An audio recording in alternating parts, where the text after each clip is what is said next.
Should you do your zone 2 training before or after your strength training? It's a question I just received, so I'm going to take a few minutes to talk you through my response. First, let me read Klaus's question on the topic. So, hello, I have a question about my zone 2 training. At this time, I have 4 sessions of 1 hour of zone 2 training per week. Because of my work and because I don't want to neglect my daily sleeping hours, I do my zone 2 training at the same session as my strength work. Do you have any tips on how I can optimize my training? Should I do my zone 2 before or after my strength? Thank you for your content. I hope you have a great day. Best regards. Thanks, Klaus, for your question. So there's one situation where I would put zone 2 before strength, and then otherwise I would do it after. And I also wanted to give you a quick tip on how you could progress that training now that you're already doing 4 hours of zone 2 per week. We didn't talk about your other training, but let's just think about the cardio piece. So the anytime I would really do zone 2 before strength training is if you just have to from a logistical standpoint, or in the winter. I like doing zone 2 before strength or even weightlifting in the winter, simply because it just helps you be nice and warm for your training session. And I've seen it many times now where it actually enhances the quality of your strength or your weightlifting session. It will not tire you, especially if you control the intensity of the zone 2 enough and you stay in that 2 to 3 on the RPE scale of 10. So really easy work. You're just spinning the legs and you're just sweating a little bit. So in the winter, I would put that low intensity before strength, so it will greatly enhance the quality of your strength session. One thing I would recommend doing is fueling properly. If you're going to do an hour of low intensity and then 1 or 2 hours of strength, you definitely want to be eating. You want to have maybe some dried fruit while you're on the bike, or maybe a shake with some malto in there so that you can have the fuel that you need, all the glycogen stores to do your strength work properly. That would be my only consideration if you did the zone 2 training before the strength work and you had a big strength training session afterwards.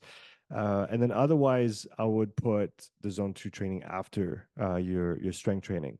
And again, if it's a long session, I would also fuel, even though, yes, you can do zone 2 with low glycogen or after you've depleted it.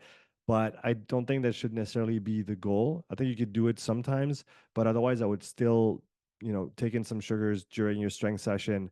Again, it'll enhance the quality of your strength work. It'll enhance your recovery. It'll enhance the quality of your zone 2 training afterwards. So I would make sure that you have a little bit of food during your session, and especially if it's long afterwards.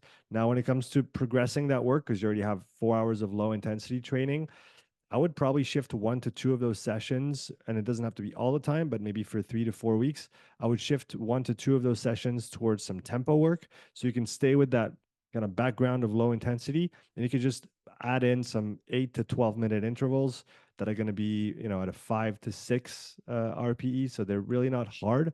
They're just uncomfortable on the legs. But the breathing is still, it's sustained, but it's controlled. Okay. So they're clearly not high intensity work, not even getting near threshold. They're just a little bit of sustained work on the legs. And usually, what I do for 8 minute work, I'll do 2 minute rest. For 12 minute work, I'll do 3 minute rest. You can push it to 16 and 4, and you can repeat that a few times during your training session. And sometimes, even just throwing a couple in the middle of your low intensity session is a good stimulus, and it's some quality work. And you want to essentially accumulate those kind of zone 3 minutes over the week.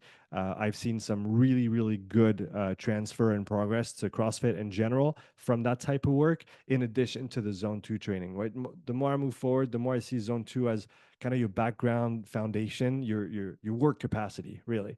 And once you build that work capacity foundation, then you can layer intensity on top. You can layer quality work on top of it. And I think that zone 3 training, that is again tickling the legs, tingling the legs, uncomfortable, but really not that hard. That work is really overlooked, in my opinion, and has really, really good transfer to CrossFit and just building your endurance in general. So I would recommend moving towards that if you're already doing, 4 hours a week of low intensity work. And you can definitely come back to, doing 4 straight hours of low intensity at certain times of the year. But I would try to push those sessions a little bit more if you're not doing any other cardio work, and especially not that type of tempo threshold, zone 3, zone 4 type of training. So that's my answer. I hope that was useful to you. I look forward to doing more content in English for the channel. So if you've watched that and you enjoyed it, please leave a comment. Let me know what questions you have, and I will endeavor to make more of those. Take care.